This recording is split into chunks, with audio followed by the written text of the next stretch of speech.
Bonjour à toutes, bonjour à tous. Je suis ravi de vous accueillir une nouvelle fois. J'ai l'habitude et je suis heureux d'être là tous les ans pour ces rencontres de l'AMRAE. Des rencontres un peu particulières cette année puisque, évidemment, nous ne sommes pas en province comme nous l'avons été chaque année, mais à Paris, dans un studio, avec un public extrêmement clairsemé, règles sanitaires obligent, et vous nous suivez en live stream. Ce qui n'a pas changé, c'est que nous allons avoir des débats, des rencontres et des discussions très intenses que j'aurai le plaisir en partie d'animer avec d'autres journalistes tout au long de cette journée et de demain, bien sûr. Cette année, évidemment, dans le contexte que nous vivons tous, la décision a été prise de placer ce travail autour du risque sur la sagesse du risque. Le risque est aujourd'hui permanent, il est autour de nous et c'est une évidence de savoir, de constater que nous ne pouvons plus vivre sans penser en permanence au risque. La sagesse, c'est effectivement de savoir que le risque est là tout le temps. Et c'est autour de cela que nous allons débattre toute la journée et encore une fois demain dans ces rencontres de l'AMRAE, qui vont être dans un instant ouvertes par vous, Oliver Weil.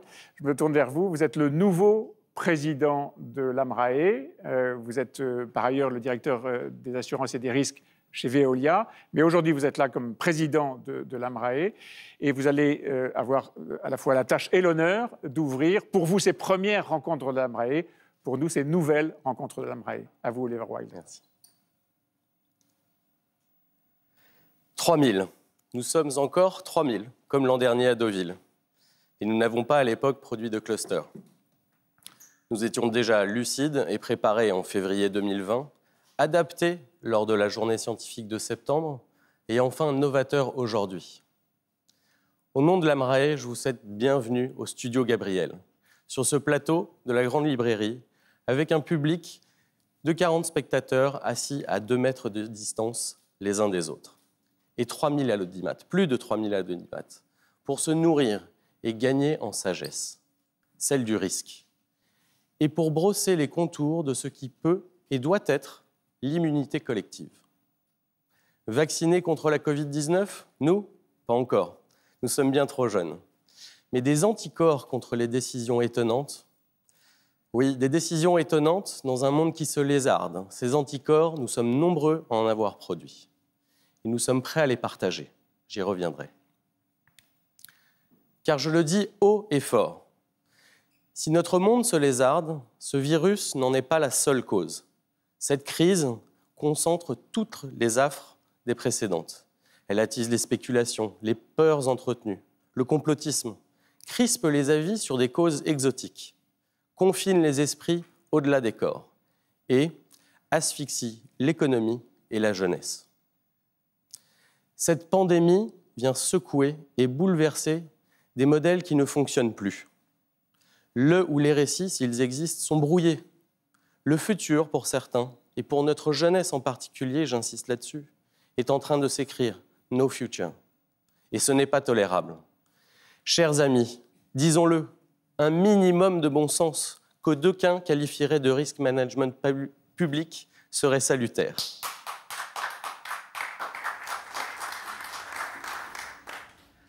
À ce propos, si la planète avait un risk manager, peut-être aurions-nous reçu cette feuille de route avec 2 objectifs.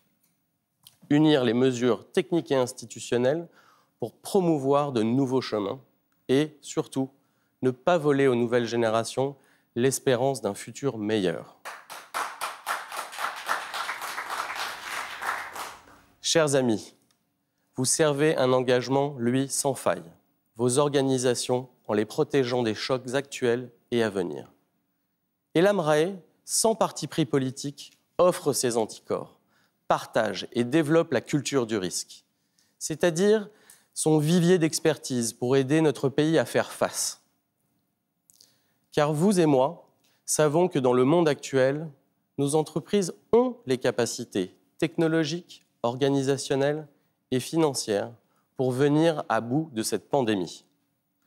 Alors certes, avec un peu de casse. Et après, pour quelle résilience ?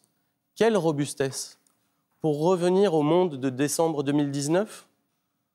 Pour continuer à consommer 7000 litres d'eau pour produire un jean ? Pour laisser des quartiers entiers dans un désert éducatif ? Pour alimenter des bulles financières ? Ou encore pour continuer à voir monter les populismes. Bon, j'arrête là mon inventaire à la Prévert du monde d'avant. Car en pleine conscience, en conscience du réel, les professionnels de la gestion des risques que nous sommes savons que non. Nous devons éclairer sur les impacts et les effets papillons de décisions opérationnelles et financières court-termistes. Nous savons que les conséquences des manques de méthode et des biais cognitifs, nous savons que les manques à l'éthique, que l'absence d'écoute et de dialogue se paient toujours très cher. Parce que les entreprises, nos entreprises, sont aujourd'hui les acteurs les plus solides d'une relance économique, une relance nécessairement basée sur le sens, une relance pour restaurer, voire recréer la confiance dans l'économie et la démocratie. Notre responsabilité est double. À l'aune du concret de notre métier, notre responsabilité est d'éclairer, de tenter de donner un sens pour un monde réel qui fait attention à chacun, aux parties prenantes dont nos entreprises étendues partagent la responsabilité. Parce que la gestion des risques est ancrée dans le réel, notre responsabilité, c'est aussi de fournir les outils et les méthodes qui permettent de rendre durables nos entreprises, et donc, in fine, tout le tissu économique. Chers amis, nous sommes là pour du sens et du concret. C'est l'objectif de ces 2 journées. Écouter, débattre, comprendre pour trouver un sens et du sens. Décrire lucidement et fermement ce qui doit être cette résilience. Je le répète, le risk manager et nous, risk managers, sont ancrés dans le réel. D'une part, celui de la prise de risque sagement maîtrisée, une sagesse du risque au profit de l'immunité collective. Une sagesse qui ne peut naître que du collectif. Et d'autre part, celui des outils et des méthodes pour agir. Ce sont ces outils, ces méthodes qui bâtiront cette immunité collective. En 2020, l'entreprise responsable a su prendre sa part dans la gestion de la crise, du moins lorsqu'on le lui a permis. Ma pensée va ici à toutes les entreprises des secteurs qualifiés des terribles non essentiels, qui n'ont pu que subir, interdites de résilience, alors qu'elles en avaient les idées et les moyens. Et en 2021, l'entreprise est évidemment prête à s'engager dans l'écriture de ce nouveau chapitre. Il faut dès à présent définir un nouveau partage des risques. Si chacun s'attend à ce que les entreprises soient la clé de la relance, elles le seront encore plus rapidement et efficacement si se définit un nouveau contrat socio-économique, sociétal et enfin environnemental du partage des risques. Car la puissance publique n'est plus si omnipotente ni omnisciente, et je n'y reviendrai plus. Les entreprises, elles, sont déjà responsables de la santé de leurs collaborateurs. Elles sont tout autant les acteurs de premier niveau de la pérennité des emplois en cas de crise économique. Regardez les efforts conjoints des entreprises et de leurs partenaires sociaux pour sauvegarder l'emploi et conserver les compétences. Alors après la reconnaissance du capital humain, doit venir la reconnaissance du capital environnemental dans cette équation de performance économique. Pour que toutes les entreprises prennent ce chemin, il faudra accorder les moyens économiques de la prévention et de la maîtrise des risques. Nous voyons bien le socle autour duquel nous mobiliser. Et nous sommes à la hauteur des enjeux. Si vous sentez comme moi cette énergie vitale, confinée, qui bouillonne, et pas seulement chez nos ados ou chez les jeunes adultes, il y a matière à espérer et à y croire. Et je veux partager avec vous tous cette forte conviction. L'émergence d'une sagesse des risques pour redonner confiance à notre jeunesse, pour influencer et construire les nouveaux modèles. Et nous l'écouterons plus qu'avant, réellement. Et nos enfants, malgré nos erreurs et nos certitudes, ne nous jetteront pas trop vite aux orties. Bien que notre métier soit jeune, nous pouvons revendiquer une posture de sage du risque. La sagesse du risque, c'est oser. C'est oser dire. Oser le risque lorsqu'il a du sens. Oser dire que le risque existe et qu'il y a du sens à le prendre. C'est oser dire à la collectivité de ne plus l'ignorer. La sagesse du risque, c'est avoir le courage de l'introspection. C'est oser dire aux créateurs d'entreprises que oui, il peut perdre sa mise de fonds et celle de ses proches, tout de suite. et donc de lui montrer comment s'organiser pour éviter de tout perdre au premier choc. La sagesse du risque, c'est travailler avec l'entrepreneur, établi depuis quelques années, un entrepreneur dont l'exploitation et les résultats sont toujours maigres.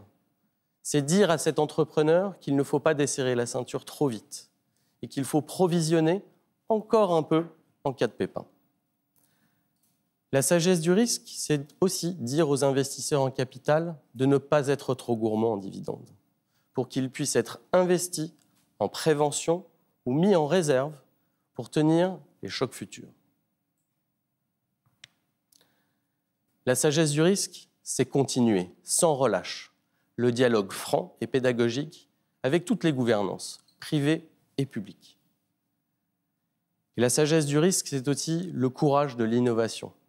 Alors, certes, la transformation numérique de l'économie a ouvert des brèches de la cybercriminalité, privée ou d'État.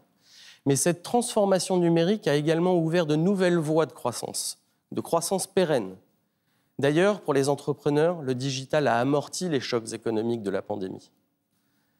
Et l'innovation, c'est d'être capable, à l'instar des industriels et des biotech, de développer plusieurs vaccins contre le SARS-CoV-2 en seulement 18 mois, en réduisant la durée des tests, car dans une logique saine de balance entre bénéfices et risques. Pour un risk manager, la précaution n'est pas l'inhibition. Le risk management est donc au service de l'innovation. La sagesse du risque, c'est aussi cette dimension culture et communication. Plus l'on communiquera sur les dispositifs de gestion des risques, moins les publics auront en aversion le risque. C'est un message continu aux directions de la communication qui se font fort heureusement largement ouvertes à la question. La sagesse du risque, c'est appréhender les ressources en cours d'épuisement de notre planète et savoir déplacer les curseurs. Et que propose le risk management ? Pour rendre l'entreprise responsable et durable, il dit de porter une attention différente à toutes ses ressources, humaines et financières, climatiques et naturelles. Il n'y a pas d'autre façon de rendre responsable l'entreprise. Si oui, État et entreprises s'engagent résolument sur une économie décarbonée. Alors, les modèles d'investissement de chaînes d'approvisionnement, de formation des individus, tous les modèles doivent être retravaillés en profondeur et de toute urgence. Il y a 2 500 milliards de dollars à investir dans les 10 prochaines années. À cet égard, réjouissons-nous du retour des États-Unis dans la dynamique des accords de Paris sur le climat. Nous, risk managers, sommes dans le concret. Cette sagesse, dans toutes ses fibres, est un muscle.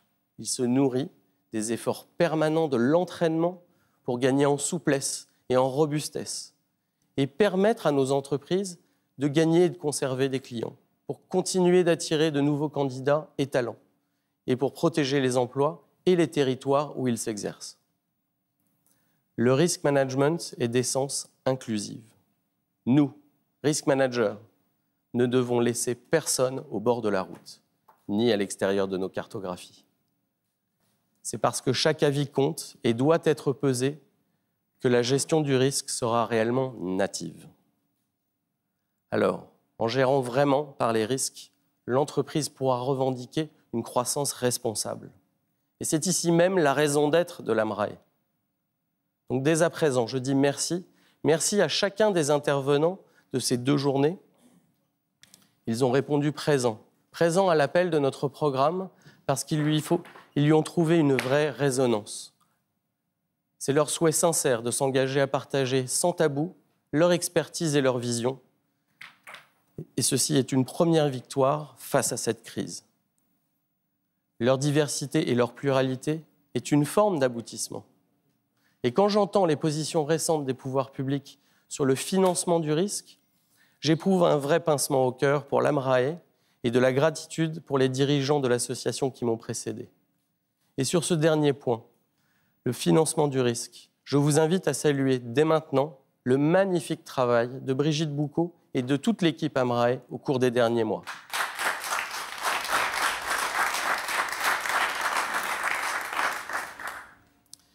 Et car le quotidien continue à s'imposer à nous, la gestion des risques d'aujourd'hui est celle du « en même temps », celle du court terme, c'est-à-dire 5 ans, où doivent émerger en bonne intelligence des risques les meilleures combinaisons de prévention technique et de financement mixte de ces risques.